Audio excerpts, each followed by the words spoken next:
There's more than one way to get to a destination, and sometimes letting other people drive to that destination or that goal sets them up for later successes.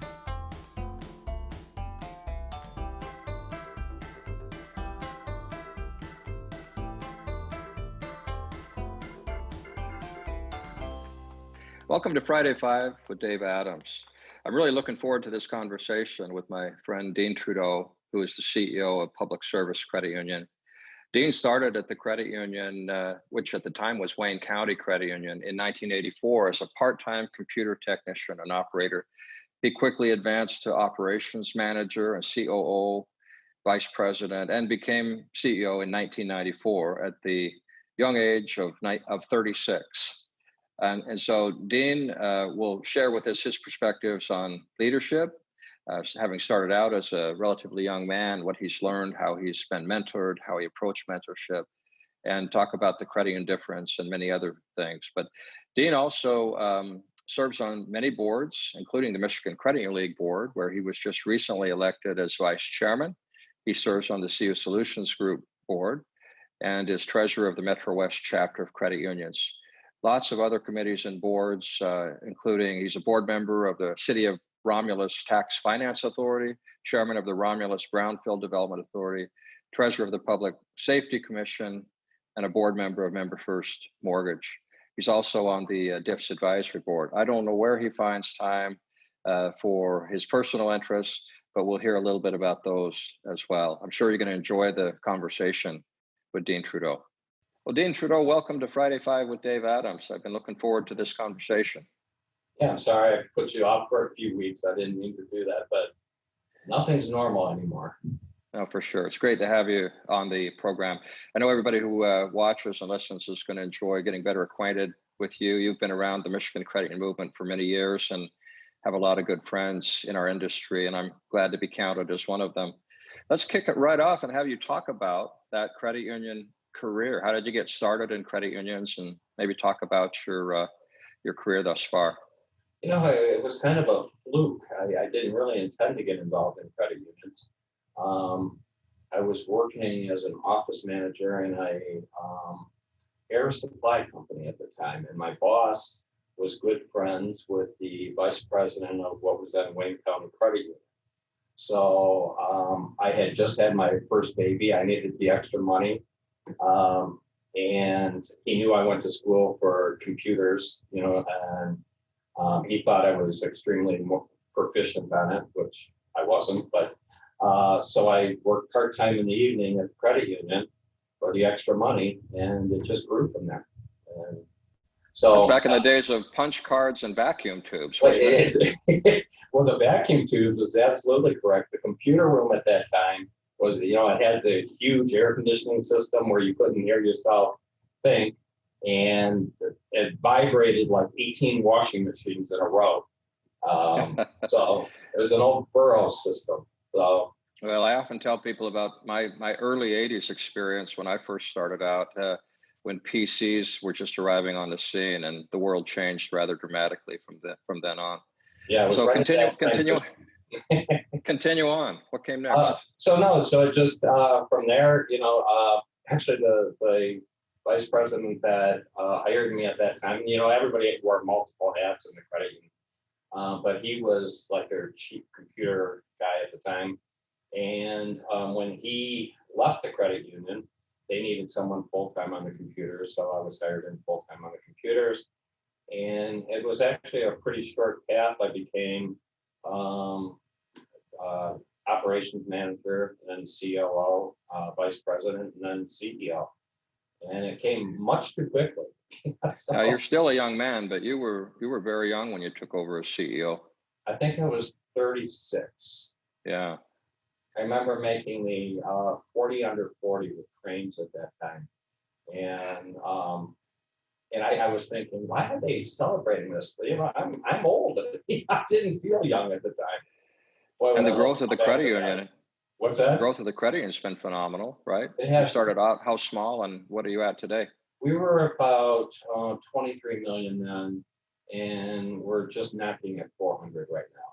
So and that's not through mergers as a rule, because my board was very opposed to mergers until Mhm. just about 2 years ago when we did one. And how about your original field of membership versus who you're focused on now? Our original field of membership, which I still embrace dearly because they're such a loyal group, is Wayne County employees. We were in the city county building downtown Detroit. So we had all the affiliations that really promoted the credit union. You couldn't become an employee of Wayne County without also becoming a member of the credit union. So, and they're just still a very loyal group of people. Obviously our charter now is community, but they still hold a special place. You were one of the first faces I saw, one of the first people I met when I came to Michigan 23 years ago. And I know how active you are in networking. You serve on the Michigan Credit Union League Board of Directors, as well as the CUSG board. And by the way, congratulations. So you were just elected as our newest vice chairman on the MSVO board. But talk a I little didn't bit about realize the that. responsibility that went with that. Dan Baines was just filling me in on my responsibilities. Can I take it back? I think you're going to be able to handle it just fine. But talk about your passion for networking and being involved. You're on the Member First Mortgage board. You're active in the chapter, and talk about your passion for being involved outside your credit union. I think that just comes because I really enjoy the people that I associate with in the credit union industry. It's a remarkable group of not just professionals in what they do, but the friendships, the camaraderie, the mentorships, I couldn't ask for a better industry. As as we get to this point in our life where we're saying, okay, when am I going to retire? When's that coming? And part of what holds me back are the relationships that you have in the credit union industry. I'm not ready to give that up. And so networking is just a natural part of that. And the thing that we all have in common, obviously, is our credit unions and how to serve our members, and how do we convince lawmakers of our important roles. And so we all have that in common. So the networking is actually very easy, comes natural, and I just like being with the people that I'm with. So I want to hear more about your views on leadership, but I think one of your really strong leadership traits is how affable you are and gregarious, and you love to network and you love to work with your team and with a broader credit union industry team. But just share with us a couple of insights on the leadership traits that you think are most important for credit union leaders today, and maybe a little bit of background on how you learned those traits. Yeah, some of them I wish I would have learned a little earlier. Nothing is quite as valuable as experience. But I think trusting your instincts. Usually your instincts are right, and that doesn't mean everybody else is wrong, because that's the other part, is that to learn that there's more than one way to get to a destination, and sometimes letting other people drive to that destination or that goal gives them an experience that sets them up for later successes. So that's kind of it, is trusting your instincts and learning that there's more than one way to achieve goals. For young leaders, maybe young leaders you observe now who you're mentoring, or when you reflect back on when you started out, what are some of the toughest things to learn? You mentioned trusting your instincts, but for young new leaders, what are some of the things that you think they really need to learn and get better at? I think learning the importance of creating a network of people that you trust in your industry, and because you get a lot of good advice, and people are always very anxious to share their successes with you. So creating that network, I think, is important, and the earlier that you do that, I think the more successful you are. And to be clear, I think there's always danger in generalizing too much. I would never suggest that new leaders or those with less experience are any less capable than some leaders who have been around a long time, like you and I, who maybe have some poor leadership traits in some respects. Not you and I, of course, but of that course. can happen. But so I think, without generalizing too much, for me, I think it's a little bit of understanding that leadership is much different than what they teach you in business school. There are analytical things, there are technical things that you need to do as a manager and as a leader, but a lot of it is, getting things done through people, with people. And something that took me a while to learn, and I'm still learning, is the importance of empathy and having a caring management style as opposed to one that is all about results. I agree wholeheartedly. I think sometimes I'm to the other extreme of that. Some of my team accuse me of being too empathetic or too caring about the person instead of the task. But it served me well, over the years. I really do care about my staff. I care about the people that I'm trying to bring up and that I'm mentoring. And as I said, it served me very well, and I'm not about to change at this point in my career. So let's talk about mentorship, whether it was someone who mentored you or how you see your role as mentoring emerging leaders. I will share with you a story for me. One of my mentors, Charles Sullivan, who I worked for early in my career, he had a saying that I've come to really appreciate, and that is, our weaknesses are usually overextensions of our strengths. So you mentioned being a very affable, caring person. And yeah, you can overextend that, right? If you don't make the tough decisions you have to make, or maybe if you're a very confident person, and that's a strength, but if you become arrogant, right, by overextending that. So when you think about mentorship, can you think of someone who was a good mentor to you and what you learned from that, or maybe on the flip side, as you're mentoring emerging leaders, what you think is important? Well, for me, one of my earliest mentors is one of our directors when I got into the credit union and I became CEO. And I really didn't appreciate him for a number of years. He was an attorney, and he challenged me at every turn. And I just used to think it was a personal, I don't know, a mistrust of my leadership or what. And as time went on, I would prepare so much different because I would try to anticipate whatever he was going to ask me and be prepared for the answer. And I learned after a period of time that I needed that. It was actually really good for me to be challenged in that way. And I learned so much from him.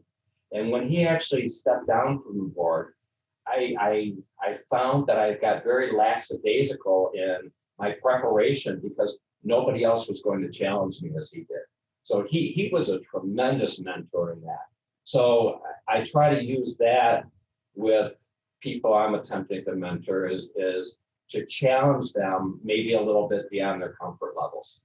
And that's a great story. And so, we talked about your career journey. You and I both are maybe at about the same spot in our careers. We have only 10 to 20 years left to work. We're about the same. We talked about leadership lessons, and we could go on and on talking about the things we've learned and that we're still learning. But let's transition to a topic that I know will be near and dear to you, and that's the credit union difference, because this is another thing I've observed of you, Dean, and PSCU. The way you really stretch to serve the member and serve your communities in ways that often for-profit banks just wouldn't do. So what is the credit union difference to you and to your credit union, and how does it play out at your credit union?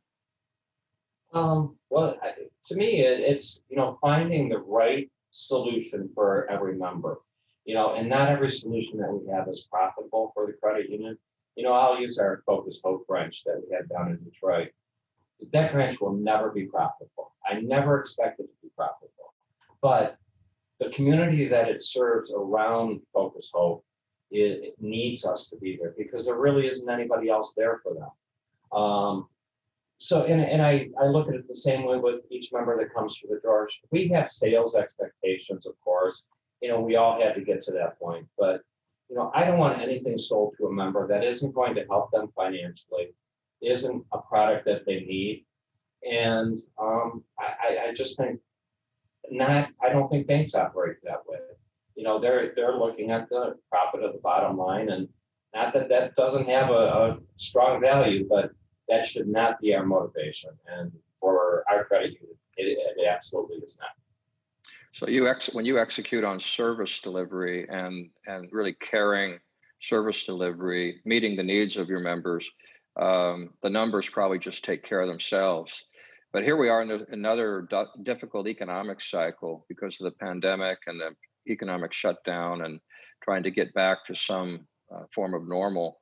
So what are some of the unique challenges that you're seeing with your members right now? And how is the credit union operating differently to try to meet those needs? Well, for us, we're noticing that the branch traffic has dropped, dramatically. And our timing couldn't have been worse for that, because just a year and a half ago, 2 years, we acquired all those shared branches. So that business is down 30%, which, as I said, that timing couldn't be worse.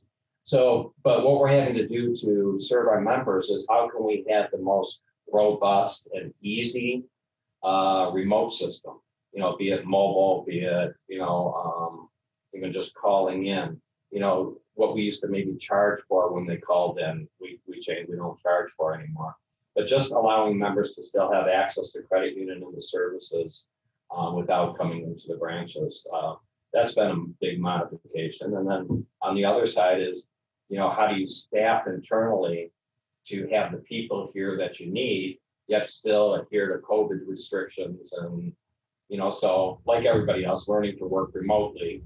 And then those that you can't work remotely, how do you put them in safe positions where the member and the employee are both safe? So whether it's the need for bridge loans because someone's out of work, emergency type loans, or whether it's helping with mortgage loan payments or other loan payments with forbearance, or whether it's remote access to service delivery. Where do you see the future, say the next 6 months? Are you expecting it to get worse? Or are you expecting it to be about the same? And how are you approaching the challenges that you see ahead? I'm expecting a trickling rebound. I see every month things are just, they're inching up, toward normal. I don't ever expect to see where we were in the past as far as member interaction, or face-to-face member interaction, at least. And as I said, just gearing up our systems to be able to adjust to the new times. It has to be our focus. Most of what I'm hearing is that it's I think we all feared the worst, and it hasn't yet developed to be as bad as maybe we feared it might be. But certainly deposit growth has been incredibly strong, and that's challenged credit unions' net worth ratios and asset liability management planning. So the deposit growth, and also the extraordinary low interest rate environment that we're in. Maybe you can talk about those two trends and how you're approaching them. Well, yeah, I mean, that absolutely is a challenge. The spread right now is just horrendous. I have certificates I'm still paying more on than, investments that I'm putting out there. And, but I know I'm not alone in that.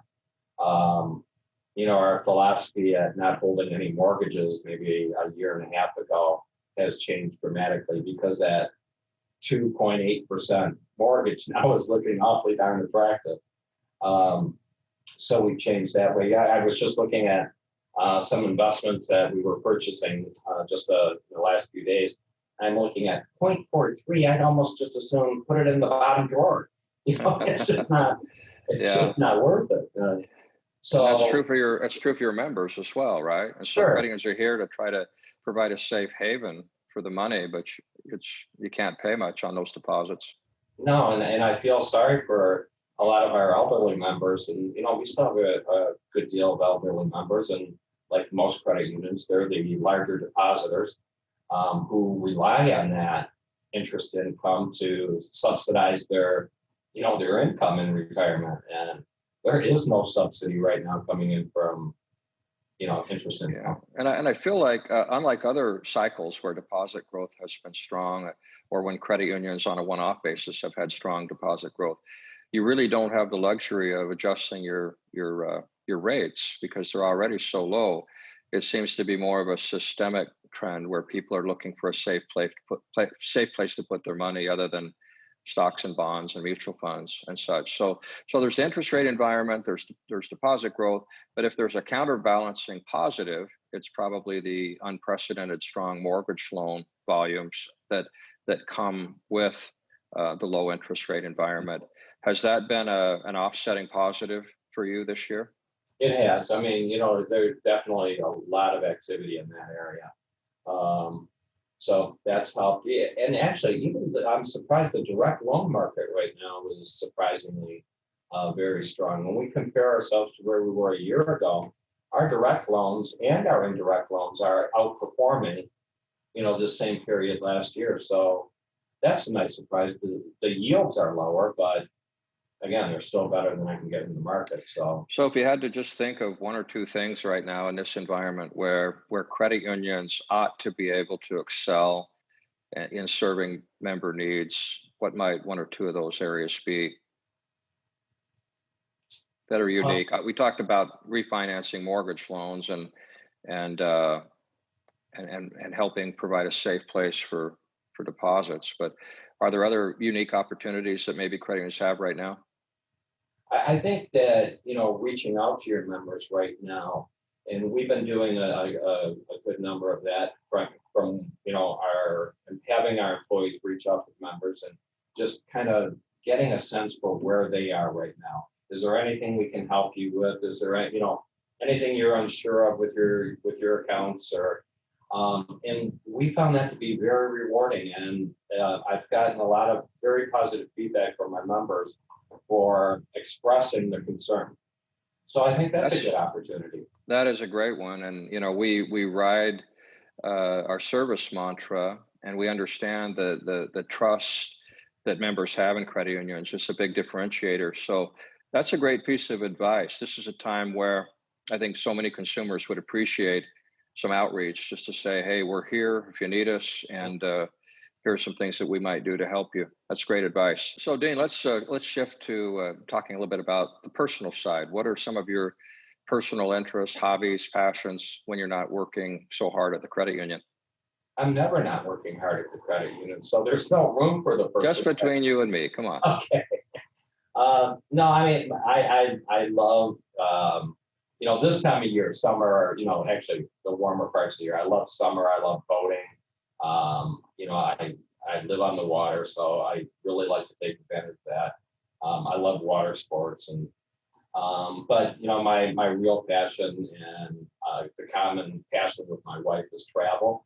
We travel quite a bit, and not recently, and which is extremely frustrating. But if and when I ever do retire, that will be my goal is to get anywhere I haven't been.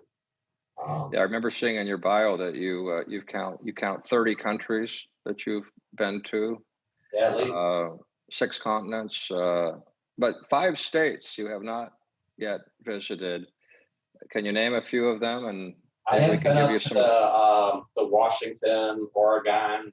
I haven't been to North Dakota. A couple of those, so okay, they're on the list. Yeah, I'm the Dakotas are on my list, and I can't off the cuff other than Mount Rushmore give you a reason to go there. But I spent 6 years.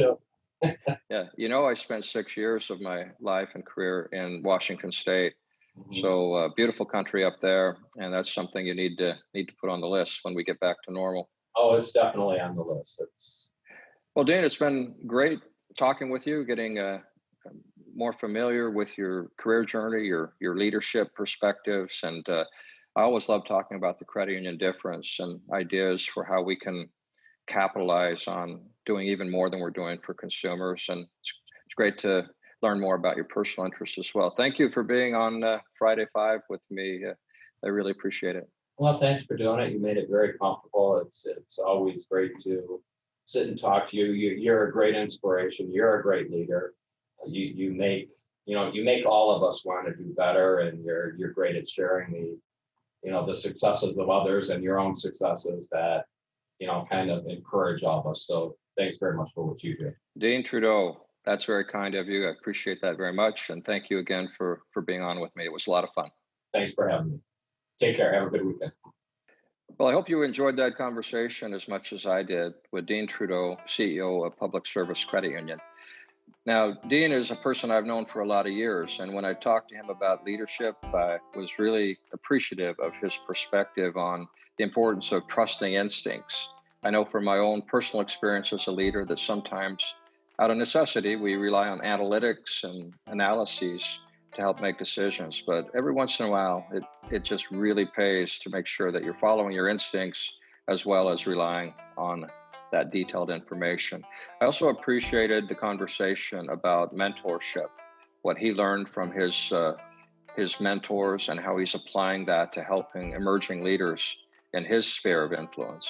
And I can tell you that when you listen to Dean talk about the credit union difference, you'll know that he lives and breathes that service credo that we share at credit unions.